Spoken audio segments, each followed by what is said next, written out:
Media के लोग यहां बैठे हुए हैं, सवाल पूछते थे ना मनमोहन सिंह से? नहीं पूछते थे। हवाई जहाज में बैठ करके प्रेस कॉन्फ्रेंस करते थे। सवाल आप हवाई जहाज में बैठ करके प्रधानमंत्री से पूछते थे, जो मन होता था वो करते थे। जब इंदिरा जी ने आपातकाल लगाया था तो पत्रकारों ने उसके विरोध में संपादकीय पेज को खाली छोड़ दिया था। है हिम्मत आज?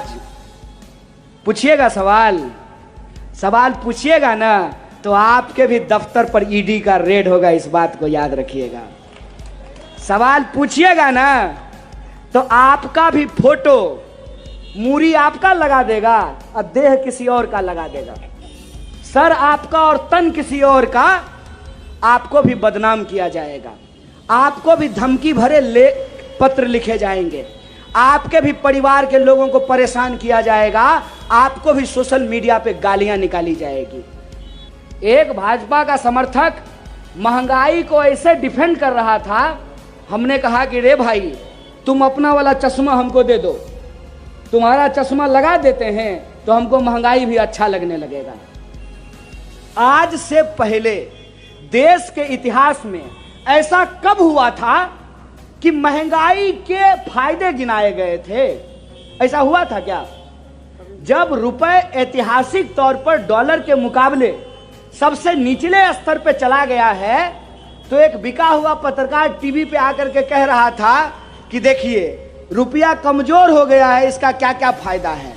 इसका फायदा यह है कि भारत के बाहर जो रहने वाले लोग हैं वो डॉलर में पैसा कमाते हैं, तो वो वहां अगर $1 कमाएंगे तो उनको 100 रुपया हो गए। हम बोले प्रचंड मूर्ख है कि भारत से बाहर भारत के कितने लोग रहते हैं, भारत के भीतर भारत के लोग ज्यादा रहते हैं ना। तो अंतर्राष्ट्रीय बाजार में अगर रुपए की कीमत कम होगी तो हम जो बाहर से सामान मंगाते हैं वो सामान महंगा हो जाएगा, और सामान जब महंगा होगा तो महंगाई से लोगों की जान निकल जाएगी। और महंगाई का हालत ये है, महंगाई है कि नहीं है? ऐसा तो नहीं है ना कि सिर्फ कांग्रेस पार्टी को महंगाई दिख रही है, महंगाई सबके लिए है ना। ऐसा तो नहीं है कि पेट्रोल पंप पे अगर आप भाजपा का बिल्ला लगा करके जाइएगा तो पेट्रोल आपको 50 रुपये लीटर मिलेगा, ऐसा है क्या? हिंदू को भी 100 रुपया, मुसलमान को भी, दलित को भी, ब्राह्मण को भी, महिला पुरुष सबको, कोई छूट नहीं। तो जब महंगाई हिंदू और मुसलमान नहीं कर रहा है तो प्रभु आप लोग काहे हिंदू और मुसलमान कर रहे हैं? देश जब महंगाई से मर रही है, तबाह हो रही है, तब आप हिंदू और मुसलमान क्यों कर रहे हैं? देश जब बेकारी से जूझ रही है, देश में सबसे ज्यादा बेकारी है, तब आप हिंदू और मुसलमान क्यों कर रहे हैं? इस बात को समझिए कि ये अंग्रेजों के पक्के सिद्ध हैं।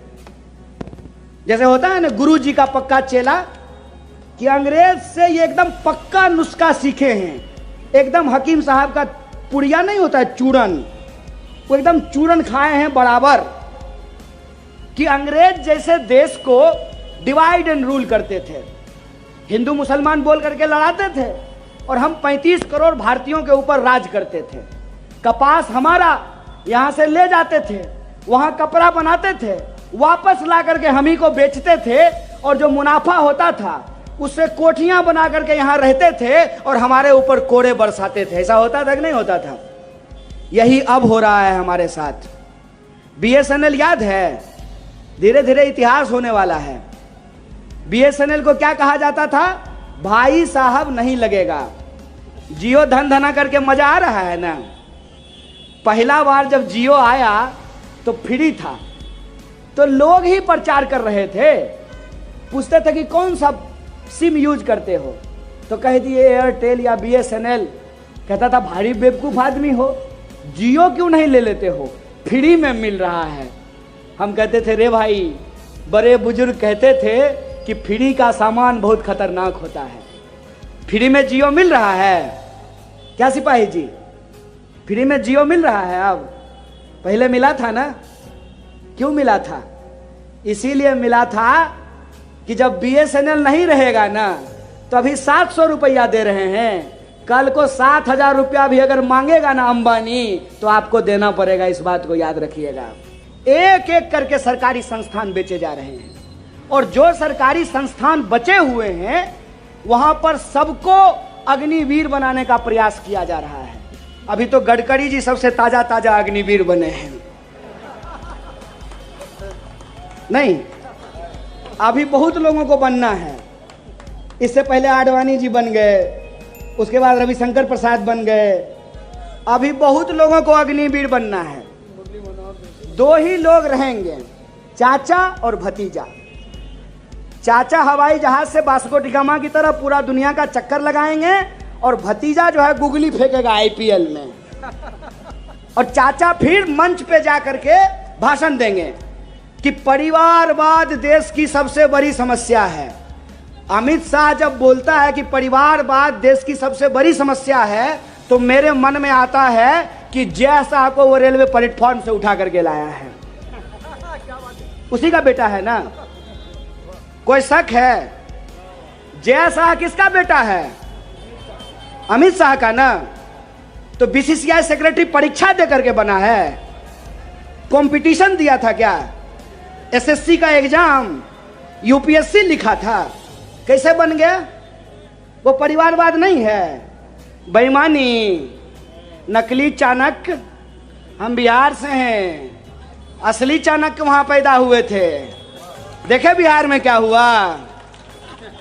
देखे महाराष्ट्र का बदला नितिन साहब हम लोग एकदम भिंजा के ले लिए हैं। चाणक्य वो परिवारवाद नहीं है। अनुराग ठाकुर यूपीएससी किया था, उसका बाप नेता नहीं है। और ये जो कर्नाटक का मुख्यमंत्री है उसका बाप नेता नहीं था। अब पीयूष गोयल, उसका बाप नेता नहीं था। बेईमानी। राजनाथ सिंह का बेटा एमएलए नहीं है। तो भाजपा का परिवारवाद नहीं है।